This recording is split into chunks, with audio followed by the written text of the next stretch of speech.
So today I wanted to show off my Batman collection. Some of these pieces I've had for many years, but most have been acquired over the last few years. Recently my partner and I bought a home, and I now have my own office again, and I wanted to dedicate one corner of my office to the Batman of my childhood, namely the Adam West Batman, and most of the Batman toys that I had in the 1970s, most of which I had to rebuy in order to complete this collection. So without further ado, let's begin with the centerpiece of the collection. The Adam West costume display, or as I call it, my Bat-mannequin, is the pride and joy of my collection. I started collecting the costume pieces 2 years ago, starting with the cowl and the utility belt, and it didn't take me long to acquire the remaining pieces.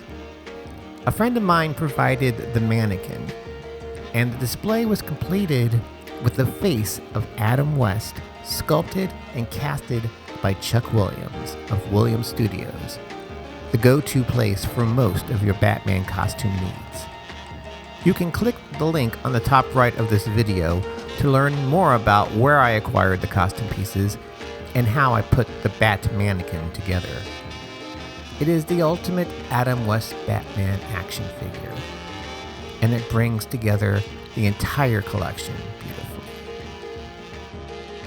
Moving on to the wall on the left-hand corner, we start with the 2 volumes of Batman audio stories from Power Records, released in 1975 and 1976. Like much of this collection, I used to have both of these albums when I was a kid in the 1970s, and I played these records over and over. I recently acquired these 2 copies from a comic shop in Belleville, Illinois, and they were both in very good shape. They were priced at $30 and $20 respectively, but the store was having a half-off sale, so I got these for a good price. Since I don't have a turntable, and I do have MP3s of the audio stories, I decided to frame these albums and have them on my wall. Both covers feature the groundbreaking art of Neal Adams, the man who helped to define the look of Batman in the 1970s. Speaking of Neal Adams, let's move on to the 3 prints I have of his cover art, purchased from the man himself at C2E2 in Chicago several years ago. First, we have Batman issue 221, which is a homage to a classic Detective Comics cover from 1939. The ghostly image of the Dark Knight really sets the mood for this spooky adventure.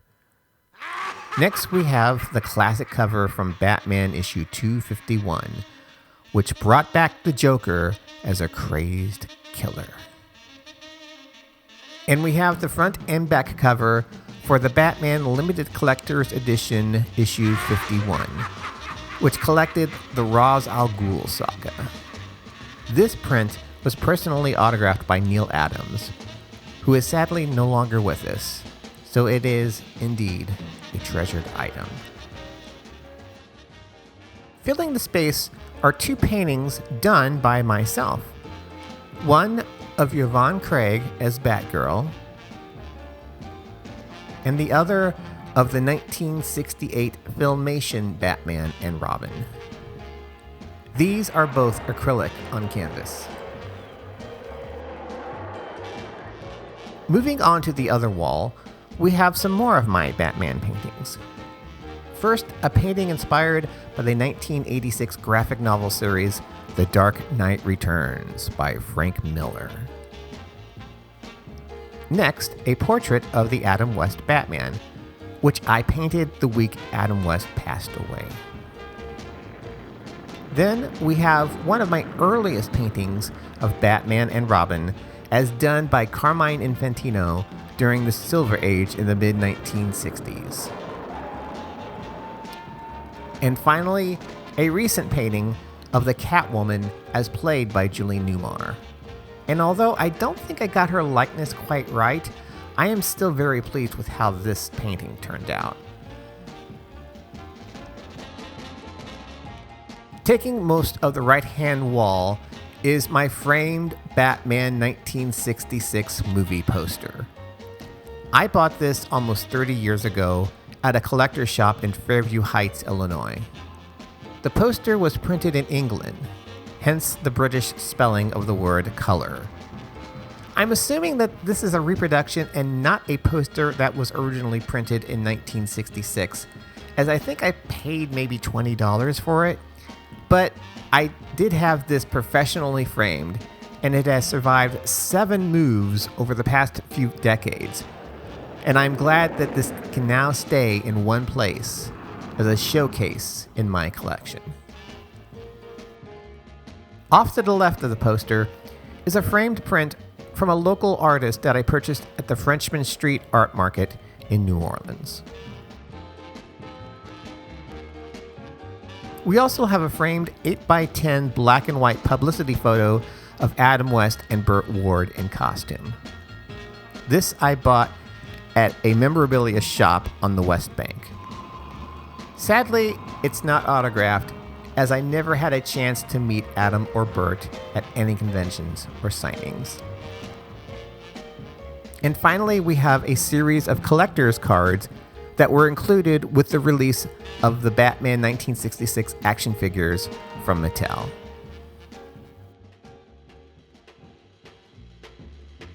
And now for the bookshelf. Starting off with a set of Mobius plastic model kits of the 1966 Batman and Robin, plus the 4 major villains. I slowly collected and put together these kits over the last 2 years, and really enjoyed putting together and painting the models. The detail work on the faces, especially the eyes, was really hard, and I would probably give myself a C+ for effort. But overall, I think they look very good. I did take some liberty with the Joker, as the model doesn't look much like Cesar Romero, and there was no way I was going to be able to paint the pinstripes on his trousers. So instead, I decided to make him more of a Mardi Gras style Joker, complete with beads. The bases can be put together to form a bat shape, but the top surface of the bookshelf isn't large enough to accommodate that arrangement. There was to be a model kit for Batgirl, but it was never released, presumably due to issues getting the likeness rights from Yvonne Craig's estate. On the top shelf, we have pieces that date back from 1966 to the mid-1970s. The centerpiece is a 1966 Ideal toy Batman cowl. This is not the one I had when I was a kid. That one was worn down and eventually fell into disrepair. I acquired this one from an eBay seller a few months ago, and although the paint on the forehead and the bat symbol has faded a bit, the cowl is in very good condition and perfect for display. And yes, I did try it on when I got it, and it still fits. To the left is a talking alarm clock manufactured by the Janix Corporation in 1974. This is the actual clock I had when I was a kid. The clock had a small plastic record that would play Batman and Robin's voice to wake you in the morning. Big Jehoshaphat, Batman. We're needed again. Right, Robin. We have to wake our friends. Golly jeepers, Batman. I'll make the call. Okay, Robin. Wake them all. Time to get up and out of bed. Good boy, Robin. Very well said. Of course, the mechanism did not last long, and over time, the wind-up clock itself broke down.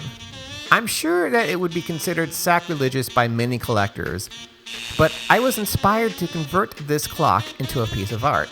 I repainted the Batmobile to make it look more like the television Batmobile, and I also painted Batman's cape, cowl, gloves, and boots with a darker blue.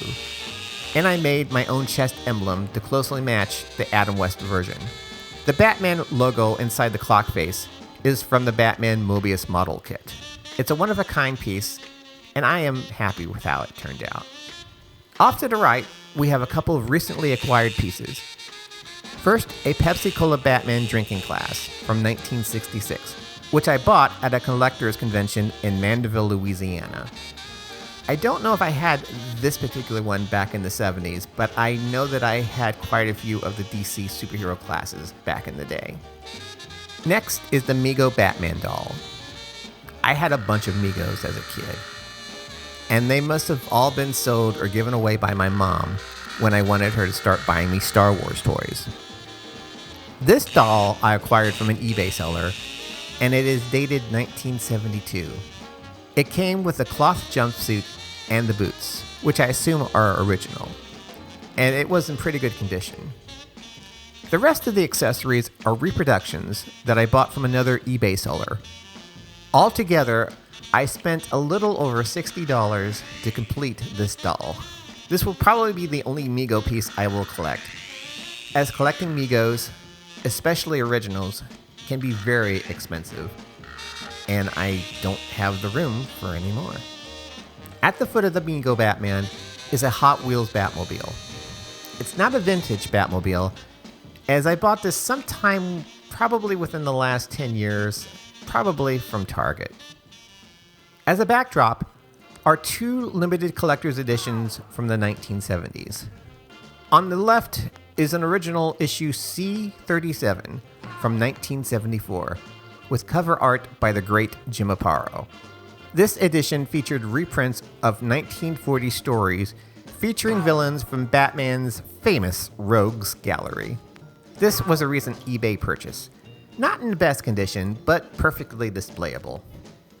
I actually took this classic image of Batman on the rooftop and used it as the cover art for my podcast, Bat-77, the 70s Batman podcast. On the right is an original issue C-51 from 1977. I did have a copy of this collector's edition back then, which I got at World Color Press Day, a one-time event in Sparta, Illinois, home of World Color Press, where many comics, including Batman books, were printed. I picked up this copy at the same collector's convention where I got the 66 drinking glass. On to the middle shelf. And this is something I would have gone nuts for as a kid. A diorama of the 1966 TV Batcave. I had the Mego Batcave for Christmas in 1974, along with the Mego Batmobile and the Batman and Robin dolls. But the playset was cheaply made out of laminated cardboard, and it didn't last long. This Batcave playset from McFarlane Toys is not perfect, as the backdrop and various computer banks and desks are out of scale with the McFarlane Batman 66 figures. But it does make a great backdrop to showcase my collection of action figures. These are the Mattel action figures, which I feel are superior to the McFarlane action figures in terms of likenesses and design. Robin is actually a rubber bendable figure, as I could never find the Mattel Robin on his own. But this Robin looks more like Burt Ward than the Mattel version, and it looks perfect as I have it posed on the bat pole in the background. I actually snagged the Catwoman figure from a window display at a Chicago comic book store, as there were no Catwoman figures on the racks inside. The Batmobile is also from McFarlane Toys, and is also not the correct scale in comparison to the figures, which is why I have the Catwoman in that sexy pose, as none of the figures have enough leg room to sit on the seats. I have some plans to put in some LED lights to illuminate this diorama, and I'll share the results in a future video. And now, the bottom shelf, with an assortment of various collectibles. First is a full set of Batman Forever drinking glasses from McDonald's. I originally owned these back in 1995 and have recently recovered them from my parents' house. I placed appropriately colored Mardi Gras beads into each glass to give the display some color and to help distinguish the characters from a distance. The glasses surround a Batman figure in a Funko Pop style and a bat symbol, both from a Burger King promotion. Next, we have a 66 mobile bat phone, which is actually a bank. I bought this at a local comic shop in New Orleans. This was originally placed on top of the bookshelf next to the Bat-mannequin, but it was moved to this open space to make room for all the Mobius model kits. Next, we have a Funko Pop Batman and Batmobile in the style of Dick Sprang, who drew the character in the comics in the 1940s and 1950s. I received this a few years ago as a birthday gift from a friend, and it was a great addition to the collection. Finally, in the backdrop are 4 bagged and boarded comics from my small comics collection. I used to have a much larger collection from when I was buying books in the late 80s and early 90s, but I got rid of most of them before moving to New Orleans. Here we have an original copy of issue 1 of Legends of the Dark Knight, billed as the first solo Batman book since 1940. There are actually 6 versions of this cover in various colors, and I opted for the traditional yellow and black cover. Next are 2 facsimile releases from a few years back.